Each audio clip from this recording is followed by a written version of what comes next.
Today, our topic of discussion is on the coarctation of aorta.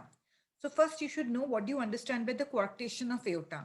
So, coarctation of aorta, that means the narrowing of the aorta. Okay, so narrowing of the lumen of the aorta. So,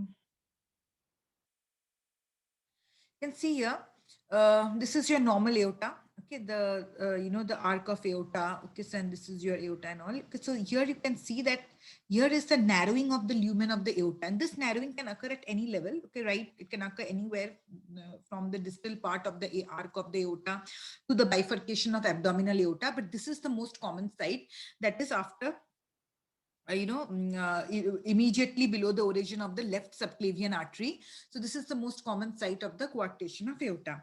Now, these people, people who have coarctation of aorta, they often have other lesions also, like often it is also associated with bicuspid aortic valve or Turner syndrome, okay, or a VSD, ventricular septal defects. And this coarctation of aorta is more common in males.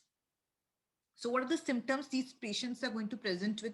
These patients, they mainly present with epistaxis due to hypertension. I'll tell you the typical symptoms of coarctation of aorta. Mainly these patients, they have increased pressure, hypertension in the upper limbs, okay? And there is decreased or there is normal pressure in the lower limbs. In the lower limbs, in the upper limbs, okay, so there is hypertension, excess of increased pressure.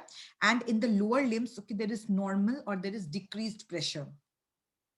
Okay, so because of this increased pressure, often there is epistaxis, bleeding from nose. Okay, there is headache. So these are some minor symptoms of the coarctation of aorta. Okay, and major symptoms often because of this coarctation of aorta, there occurs many complications. Okay, and there occur many complications, like the patient can develop heart failure, patient can develop infective endocarditis, cerebral hemorrhage, because often these patients who have these coarctation of aorta, they also have berry aneurysms in the circle of Willis. You know, the brain, you have got the circle of Willis. Okay, so often there is this rupture of this berry aneurysm, so there can also be cerebral hemorrhage. These are some of the complications. Okay, or there can be this rupture of this or dissection of this aorta. So these are some of the complications of rupture of aorta or dissection of aorta. These are some of the complications which can arise from this coarctation of aorta. Okay, so if these patients,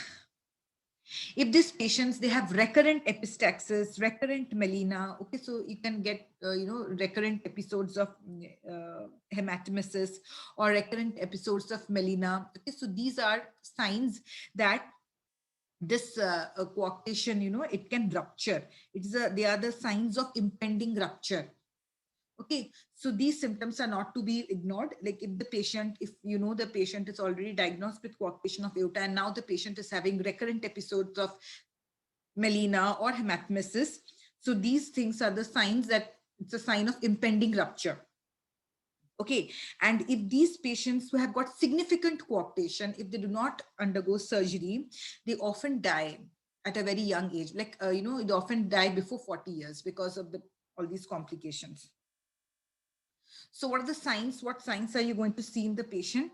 So in these patients, okay, so as I told you, there is usually the high blood pressure in the upper limbs and normal or low blood pressure in the lower limbs. And these patients, the lower portion of the body, the lower segment of the body, okay, so that is usually underdeveloped. Okay, and what else you will find? You'll also find prominent pulsations in the neck. In the neck area, you will find prominent pulsations in the neck. Okay, and there is one more thing which is called as Sussman's sign. What is Sussman's sign? Sussman's sign, that is, you will find the dilated collateral arteries mainly seen around the scapula, backside. This is the front side picture which is given, mainly backside around the scapula. Okay, and in the intercostal regions in the backside, you can find the dilated and tortuous collateral arteries. Okay, so you'll find the dilated, tortuous collateral arteries.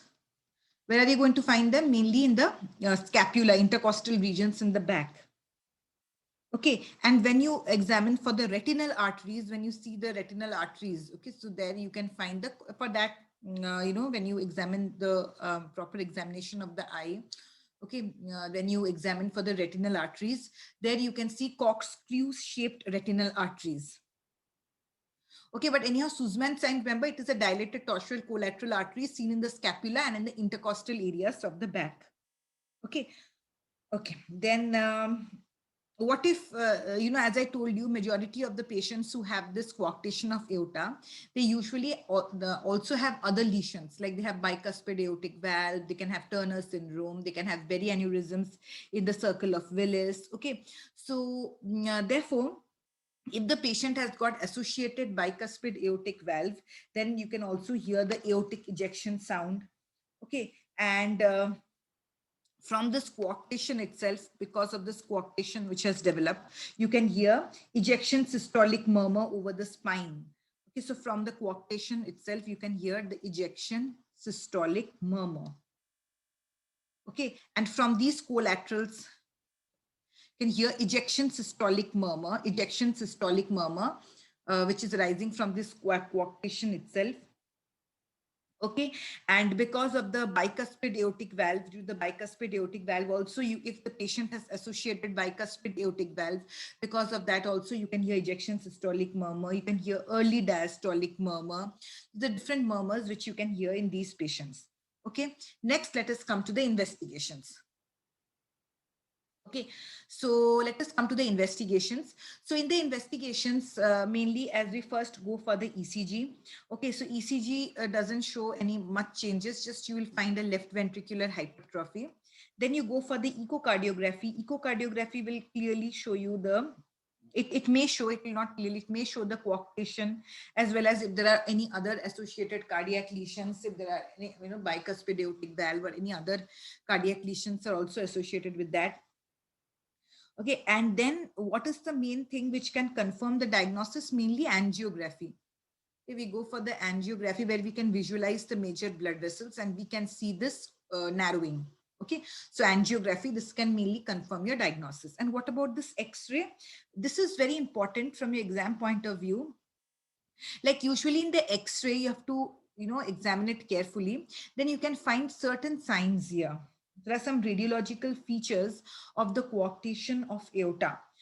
You must have, if you have gone through this previous, you must have heard about these two things are very common. One is rib notching. I'll to show you where, what is this rib notching, and the sign of three sign of three or three sign. These two things are very commonly seen in this coarctation of aorta. See, this is your three sign. Can you see it?